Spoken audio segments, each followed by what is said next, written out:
दोस्तों, आज के दिन किया जाने वाला पंडित जी द्वारा बताया गया 2 दीपक वाला उपाय आप लोगों को जरूर करना चाहिए, क्योंकि दोस्तों यह एक ऐसा उपाय है जो कि इस उपाय को करने के बाद दोस्तों आपको पूरे कोई और उपाय को करने की जरूरत नहीं है, क्योंकि यह सबसे बड़ा और सबसे नया उपाय पंडित जी ने अपनी अभी की सीहोर की कथा में ही बताया है, जिस उपाय को आज हम आपको बहुत अच्छे से समझाने वाले हैं।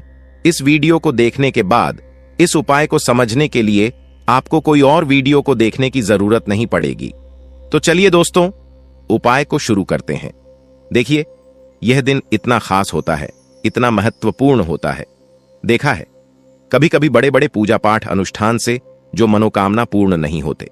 9 अगस्त 2024 यानी कि आज सावन मास पंचमी तिथि शुक्रवार के दिन पर एक छोटे से उपाय करने से ही आपकी मनोकामना पूर्ण हो जाती है, और बहुत सारे लोगों ने इस उपाय को किया भी है और उनको इस उपाय को करने का फल भी जरूर मिला।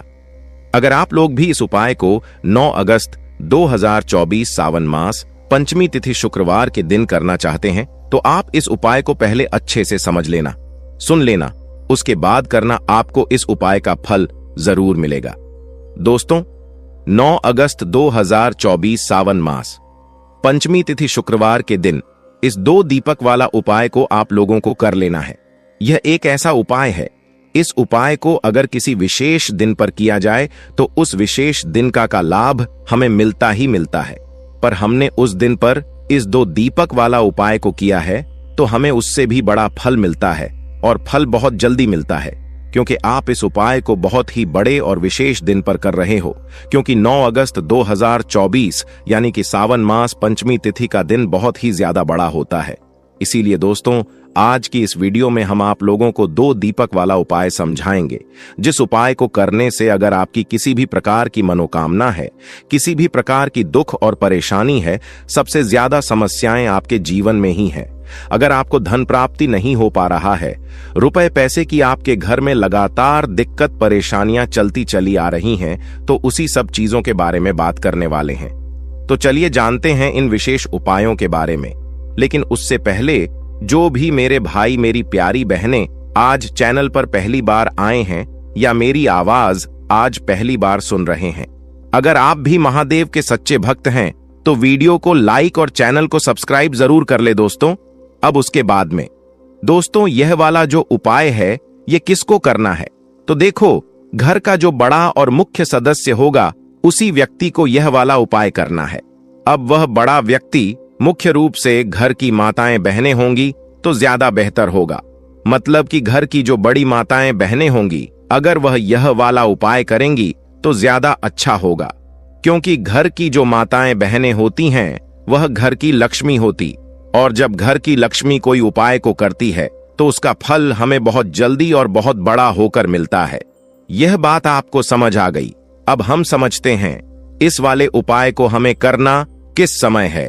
2 दीपक वाला उपाय को हमें आषाढ़ के महीने के शुक्रवार के दिन करना किस समय है? तो देखिए, इस उपाय को करने का जो समय है वह सुबह का समय है और शाम का समय भी है। तो आप लोग इस 2 दीपक वाला उपाय को सुबह के समय भी कर सकते हो और शाम के समय प्रदोष काल में भी कर सकते हो।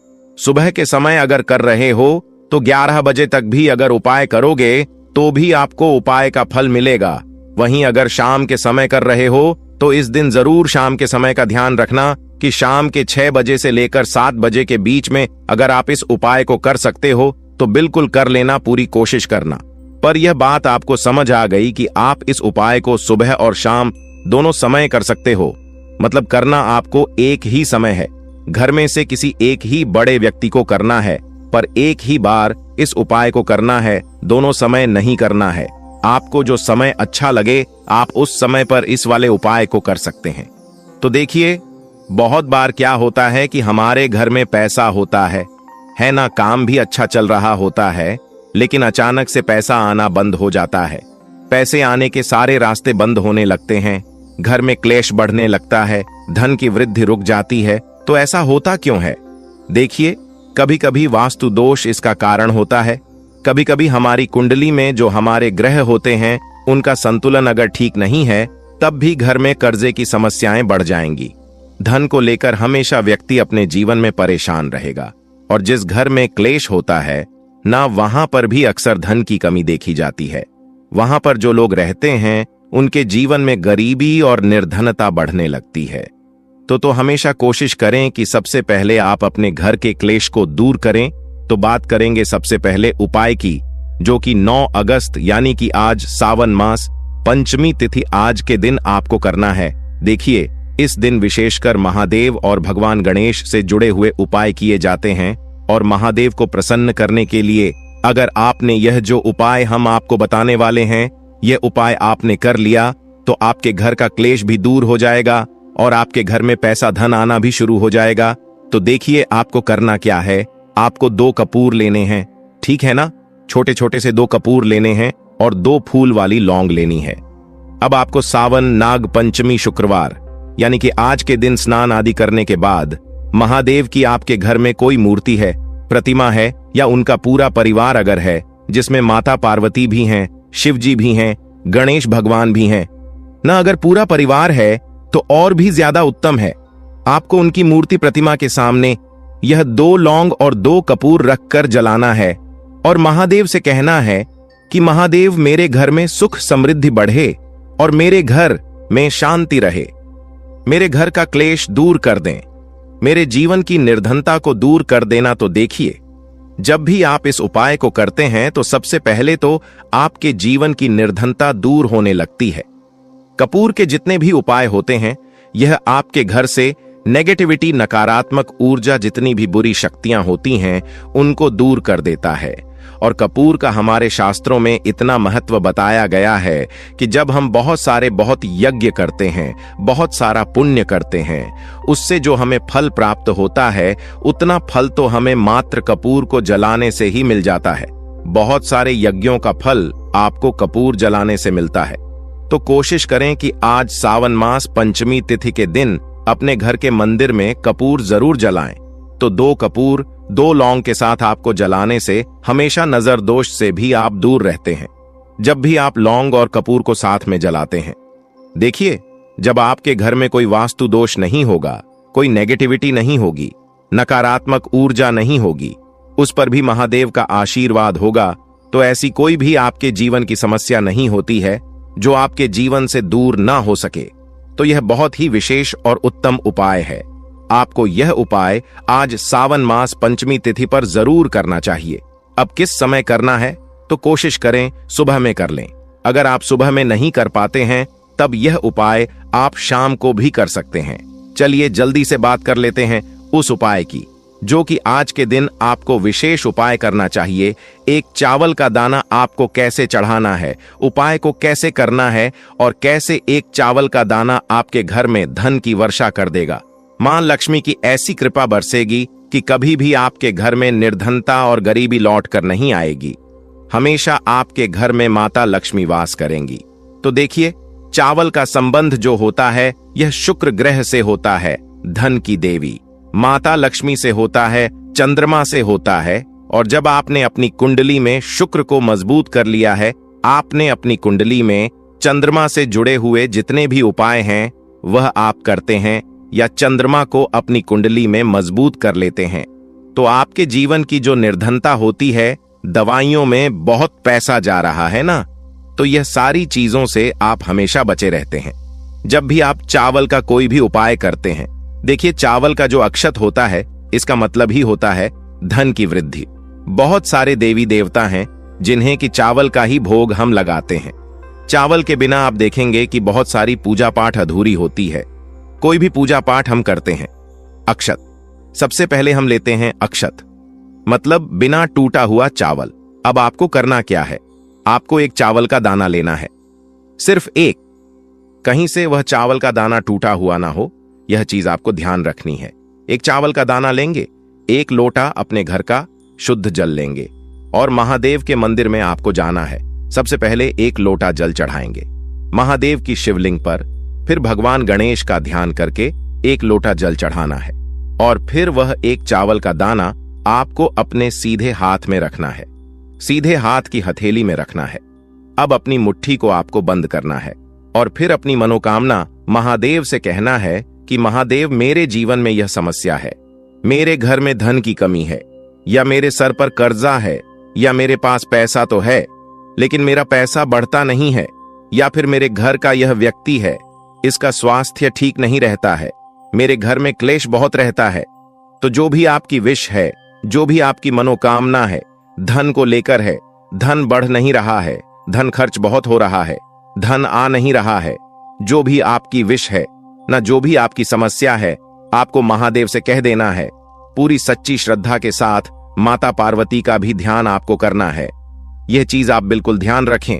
तो जब भी आप अपनी विश महादेव से और माता पार्वती से एक साथ कहते हैं, तो आपकी कितनी भी बड़ी विश क्यों ना हो, उसे महादेव पूरा कर देते हैं। जब आप अपनी विश कह देंगे, उसके बाद वह चावल का दाना जो आपने अपनी मुट्ठी में बंद कर रखा है, उसे आपको महादेव की शिवलिंग पर चढ़ा देना है। दोस्तों, वीडियो में आगे बढ़ते हैं। एक बेल पत्र भी लेकर जा सकते हैं, उसमें कोई भी दिक्कत वाली बात नहीं है।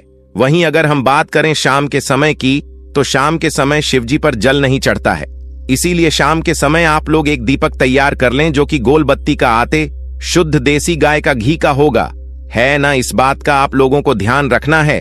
और इस दीपक को आपको घर से जलाकर नहीं लेकर जाना है, भगवान शिव जी के मंदिर में जाकर ही जलाना है। इस बात का भी आप लोगों को ध्यान रखना है। अब दोस्तों, यहां पर हमें इस बात को समझना है कि यह 31 चावल के दाने हमें लेना कहां से है। क्या हमें दुकान से लेकर आना है, या हमें अपने घर से लेना है, या कहां से लेकर आना है, और कौन से चावल लेना है, क्योंकि चावल भी बहुत के होते हैं।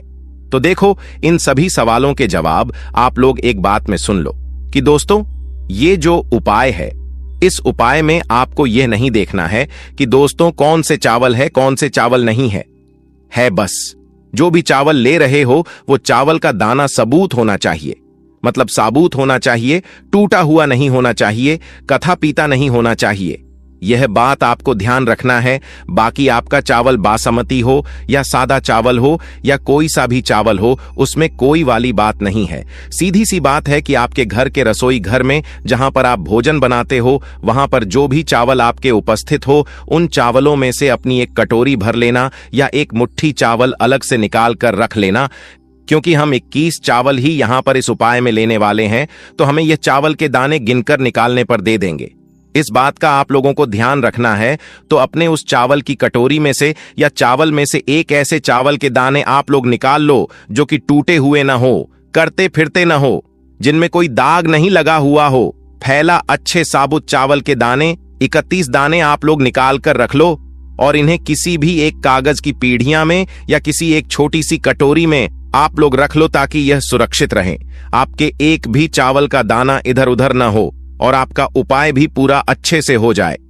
तो दोस्तों, जैसे ही आपका उपाय की जो सामग्री है 31 के दाने यह तैयार हो जाते हैं, उसके बाद मैं आपको जो भी अपनी पूजन सामग्री है, सुबह के समय कर रहे हो तो एक लोटा जल और एक बेल पत्र या पूजन सामग्री जो लेकर जाना चाहो उसकी भी तैयारी कर लेना। और शाम के समय जा रहे हो तो दोस्तों अपना जो दीपक है उसे तैयार कर लेना और उपाय को करते समय शुद्धता का विशेष रूप से ध्यान रखना। सुबह सुबह स्नान करने के बाद ही उपाय को करने की आप लोग तैयारी। उसके बाद अगर शाम के समय की बात करें तो शाम के समय आपको स्नान करने की जरूरत नहीं है, पर शुद्धता का ध्यान रखना है। आपको स्नान तो नहीं करेंगे, आप हाथ मुंह धोकर भी इस वाले उपाय को शाम के समय प्रदोष काल में कर सकते हैं। इसमें कोई दिक्कत वाली बात नहीं है। तो आप अपने उपाय की पूरी सामग्री तैयार करके आपके पास ही में जो आपका शिव मंदिर हो वहां पर पहुंच जाइए। सबसे पहले शिव मंदिर में जाकर आप लोगों को उपाय नहीं करना है, भगवान के दर्शन करना है, भगवान से आशीर्वाद प्राप्त करना है। फिर शिव जी के शिवलिंग के पास में आना है। शिवलिंग के पास में आने के बाद आप जो पूजन सामग्री लेकर आए हुए हैं, जैसे कि सुबह गए हुए होंगे तो एक लोटा जल और जो भी पूजन सामग्री लेकर आए हैं, आप उनसे भगवान शिव जी की पूजन कीजिए। सबसे पहले तो एक लोटा जल्द ही चढ़ेगा, फिर आपको एक बेलपत्र श्री का जाप करते हुए शिवलिंग पर चढ़ा देना है। उसके बाद में आपकी पूजन पर चढ़ेगी। उसके बाद में अगर दोस्तों शाम के समय अगर आप इस उपाय को कर रहे हो तो अपने साथ में कम से कम एक जो दीपक है गोलबाती का जो आप अपने साथ में लेकर गए हो, उस दीपक को मंदिर में जाकर अपनी माचिस जलाई ना है और उस दीपक को शिवलिंग के पास में रखना है। इस दीपक को रखने के बाद ही आप लोगों को अपना यह वाला उपाय शुरू करना है और दीपक को ज्यादा पास में मत रखना। वैसे भी गर्मी पड़ रही है भगवान शिवाजी को आंच नहीं लगनी चाहिए, है ना। तो दोस्तों से ही आपकी पूजा अर्चना हो जाती है, आप भगवान शिव जी को प्रसन्न कर लेते हैं। उसके बाद में शिवलिंग के पास ही में आप कहीं पर बैठ आइए, सामने या आसपास जिस जगह पर आपको बैठना हो वहां पर बैठ जाइए और अपने 31 चावल के दाने अपने सामने निकाल कर रख लीजिए, क्योंकि अब यहां पर उपाय को यहां पर करने की आपको तैयारी करना है और इस तरीके से जवाब उपाय करेंगे। पूजन सामग्री करने के बाद, पूजन अर्चना करने के बाद तो आपको उपाय का फल बहुत और बहुत बड़ा होकर मिलेगा। तो अपने 31 चावल के दाने अपने सामने निकाल कर रख लेना और यह जो उपाय है यह आपकी सीधे हाथ की हथेली से होगा, इसलिए इस बात का भी विशेष रूप से ध्यान रखना है। तो सीधे हाथ की हथेली का उपाय करके ही आप लोग अपना इस वाले उपाय को करना। अपने साहब ने जो भी आपकी कागज की पुड़िया है उसको खोलकर रख लो, या कटोरी है तो दोस्तों उसे अपने सामने रख लो और अपने वह 31 चावल दाने निकाल लो। उसके बाद में दोस्तों अब आपको क्या करना है कि शिवलिंग आपके सामने होगी, तो आपने 21 चावल के दाने एक एक करके जहां पर आपने बेलपत्र चढ़ाया है आपको शिव जी के शिवलिंग के ऊपर चढ़ाना है। कहां पर चढ़ाना है? शिवलिंग के ऊपर चढ़ाना है और कहीं पर भी नहीं चढ़ाना है, आपको अपनी हथेली से शिवलिंग के ऊपर चढ़ना है।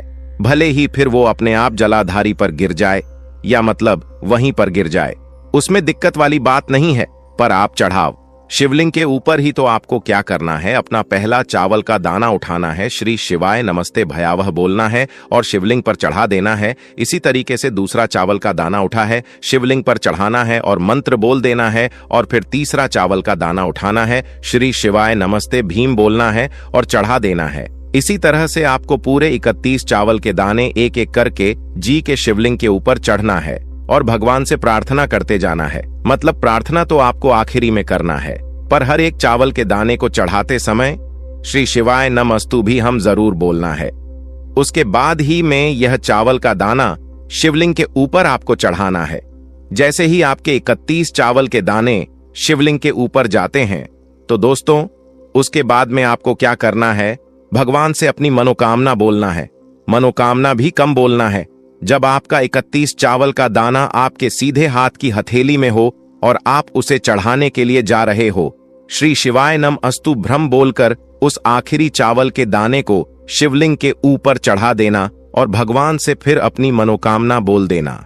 जिस मनोकामना के लिए आप लोग अपना यह वाला उपाय कर रहे हो, जिस भी दुख और परेशानी के लिए आप लोग अपना यह वाला उपाय कर रहे हो, उसके बाद में जैसे ही आप अपनी मनोकामना बोल देते हो आपका यह वाला उपाय पूरा हो जाता है।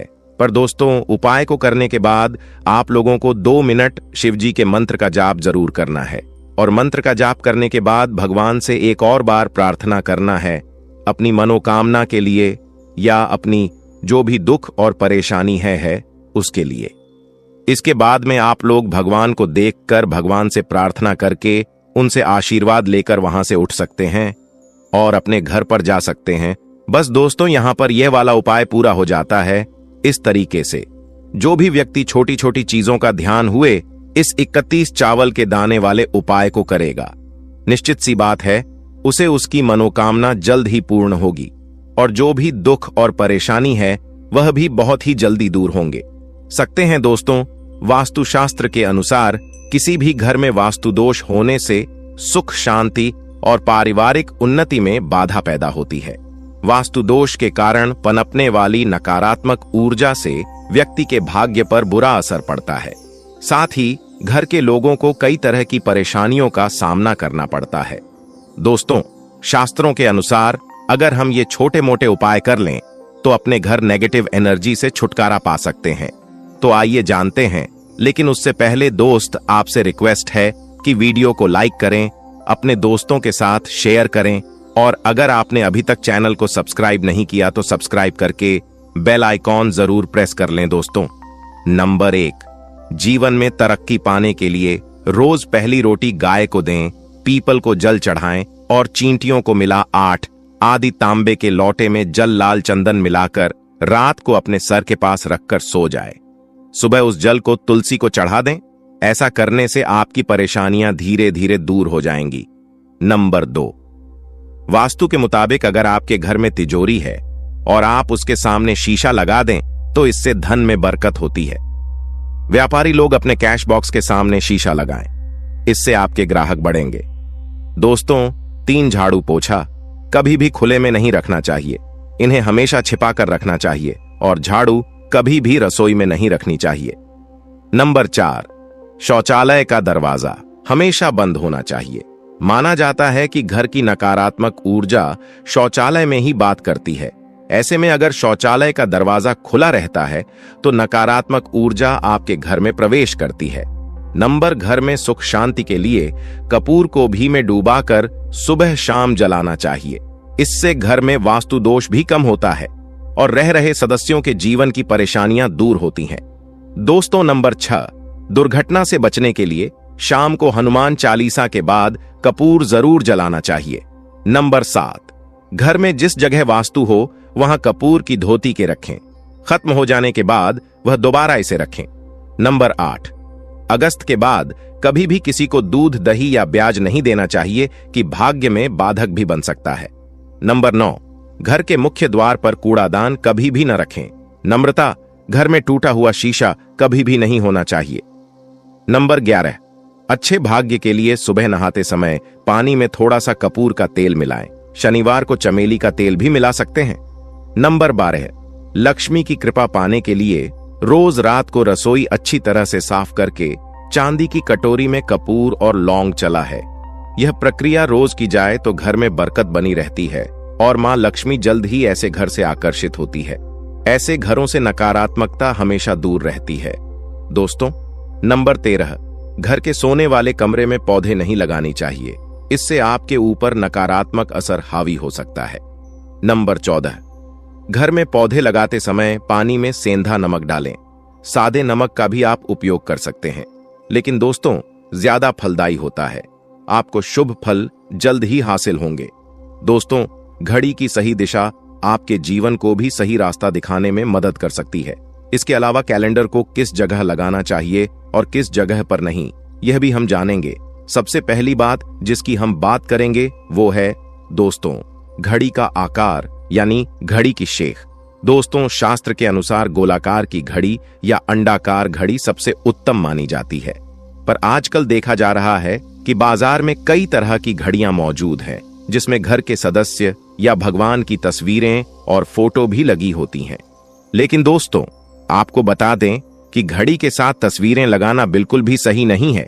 इससे आपके घर के सदस्यों के जीवन पर समय का असर देखने को मिल सकता है और की तस्वीर घड़ी में बिल्कुल भी नहीं लगानी चाहिए, क्योंकि भगवान की तस्वीर को रोज धूप, दीप, अगरबत्ती और पूजन की आवश्यकता होती है और घड़ी तो कई महीनों तक धूल में पड़ी रहती है। इससे भगवान का अपमान होता है और यह शुभ नहीं माना जाता। हो सके तो घड़ी का आकार गोल और अंडाकार ही पसंद है।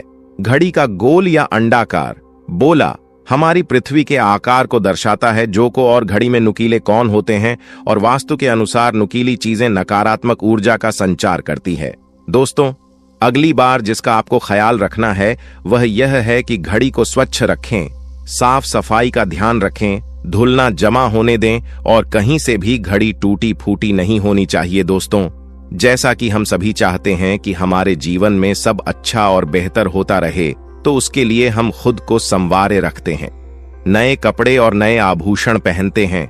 उसी तरह अपने घर की घड़ी को स्वच्छ और नए जैसा ही रखना चाहिए कि कहीं से भी टूटी फूटी नहीं होनी चाहिए। समय समय पर घड़ी पर चढ़ी धूल और जालों को साफ करते रहें, जिससे आपका भाग्य भी धुंधला नहीं पड़ेगा। दोस्तों, कई घरों में आदत होती है कि पुरानी गाड़ी को बनवाकर ही चलाते रहते हैं। एक जगह नई घड़ी आई तो पुरानी किसी और जगह लगा देते हैं। कृपया ध्यान रखें, घर में पुरानी या फिर टूटी हुई या धूल छड़ी हुई और बंद गाड़ी तो बिल्कुल भी ना रखें। क्यों? इससे घर में नकारात्मकता और दरिद्रता का वास होने लगता है। बंद पड़ी घड़ी को घर में रखने से व्यक्ति के जीवन में नए अवसर नहीं आते और वो अपने कार्य में सफलता हासिल नहीं कर पाता। अगली बार जिसका आपको ध्यान रखना है वो है घड़ी की सही दिशा। घड़ी को कभी भी दक्षिण दिशा में नहीं लगाना चाहिए। दक्षिण दिशा यमलोक की दिशा मानी जाती है। काल का अंतिम चक्र यहीं से शुरू होता है, इसीलिए वास्तुशास्त्र में इस दिशा को घड़ी के लिए अशुभ माना गया है। घर में घड़ी को उत्तर दिशा, पूर्व दिशा या पश्चिम दिशा में आप लगा सकते हैं, लेकिन ध्यान रखें कि घड़ी को कभी भी मुख्य द्वार, कमरे के दरवाजे या आने जाने के लिए उपयोग किए जाने वाले दरवाजे के ऊपर कभी भी नहीं लगाना चाहिए।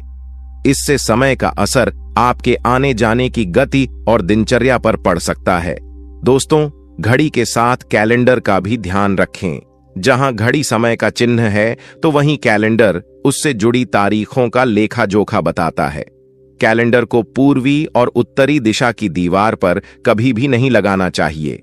यह इससे वास्तुदोष उत्पन्न होता है और कृपया करके अपने घरों में नए कैलेंडर के साथ पुराना कैलेंडर कभी भी न लगाएं। दोस्तों, घड़ी और कैलेंडर दोनों ही आने वाले समय की सूचक है जो आगे बढ़ने की प्रेरणा देते हैं। उन्हें समय के अनुसार ही लगाना चाहिए।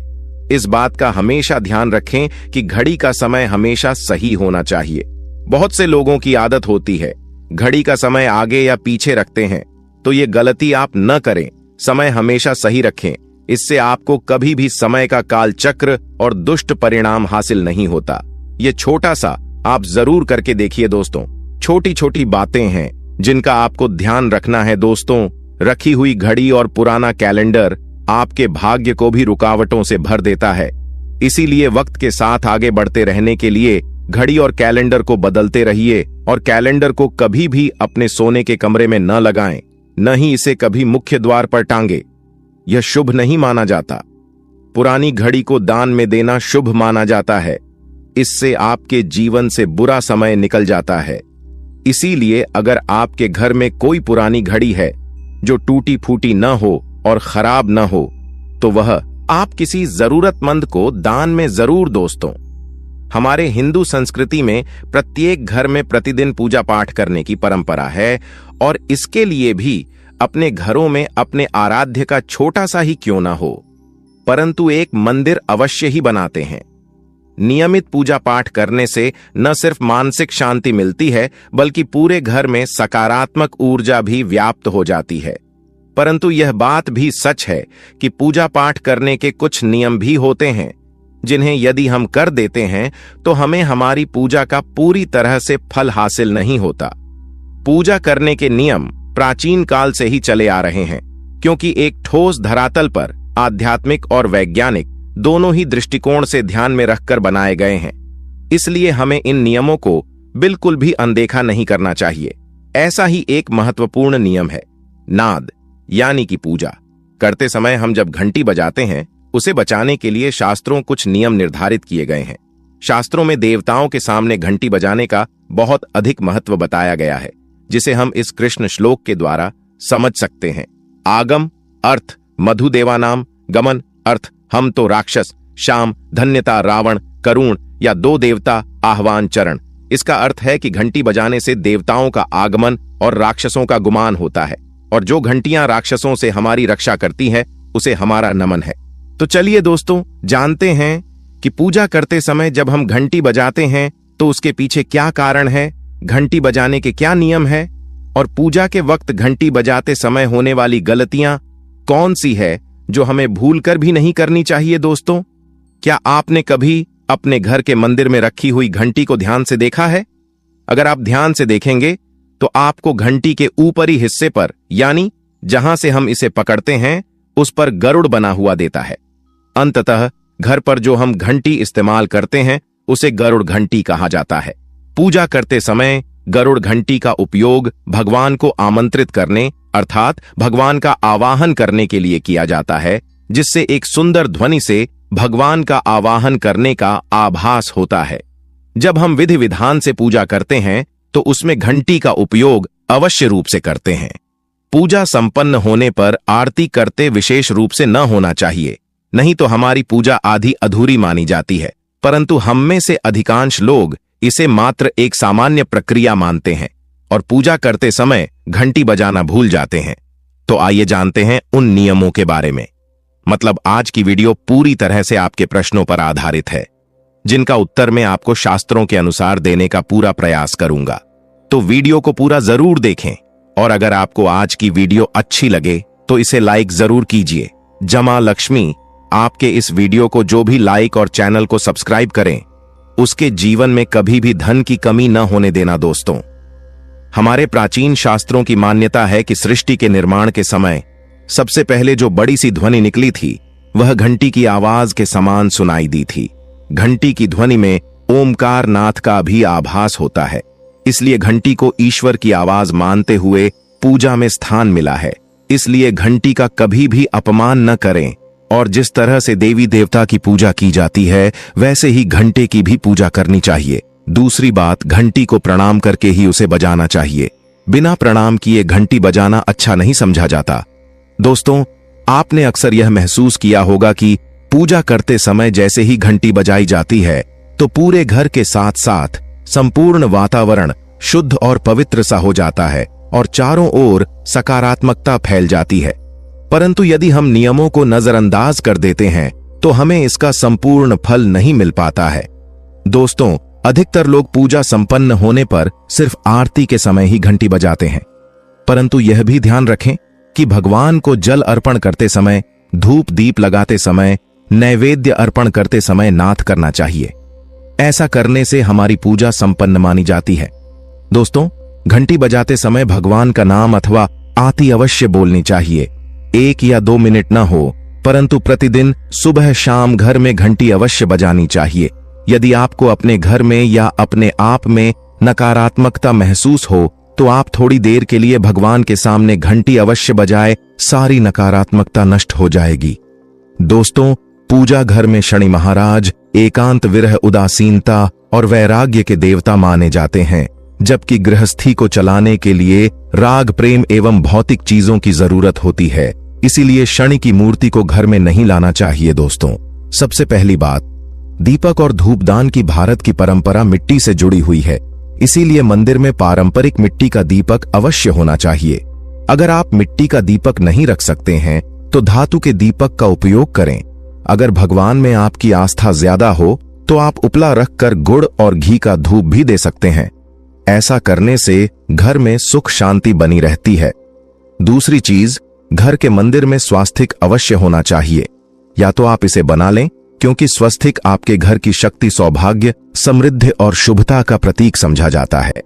घर में घड़ी को उत्तर दिशा, पूर्व दिशा या पश्चिम दिशा में आप लगा सकते हैं, लेकिन ध्यान रखें कि घड़ी को कभी भी मुख्य द्वार, कमरे के दरवाजे या आने जाने के लिए उपयोग किए जाने वाले दरवाजे के ऊपर कभी भी नहीं लगाना चाहिए। इससे समय का असर आपके आने जाने की गति और दिनचर्या पर पड़ सकता है। दोस्तों, घड़ी के साथ कैलेंडर का भी ध्यान रखें। जहां घड़ी समय का चिन्ह है तो वहीं कैलेंडर उससे जुड़ी तारीखों का लेखा जोखा बताता है। कैलेंडर को पूर्वी और उत्तरी दिशा की दीवार पर कभी भी नहीं लगाना चाहिए। यह इससे वास्तुदोष उत्पन्न होता है, और कृपया करके अपने घरों में नए कैलेंडर के साथ पुराना कैलेंडर कभी भी न लगाएं। दोस्तों, घड़ी और कैलेंडर दोनों ही आने वाले समय की सूचक है, जो आगे बढ़ने की प्रेरणा देते हैं। उन्हें समय के अनुसार ही लगाना चाहिए। इस बात का हमेशा ध्यान रखें कि घड़ी का समय हमेशा सही होना चाहिए। बहुत से लोगों की आदत होती है घड़ी का समय आगे या पीछे रखते हैं, तो ये गलती आप न करें। समय हमेशा सही रखें, इससे आपको कभी भी समय का काल चक्र और दुष्ट परिणाम हासिल नहीं होता। ये छोटा सा आप जरूर करके देखिए। दोस्तों, छोटी छोटी बातें हैं जिनका आपको ध्यान रखना है। दोस्तों, रखी हुई घड़ी और पुराना कैलेंडर आपके भाग्य को भी रुकावटों से भर देता है।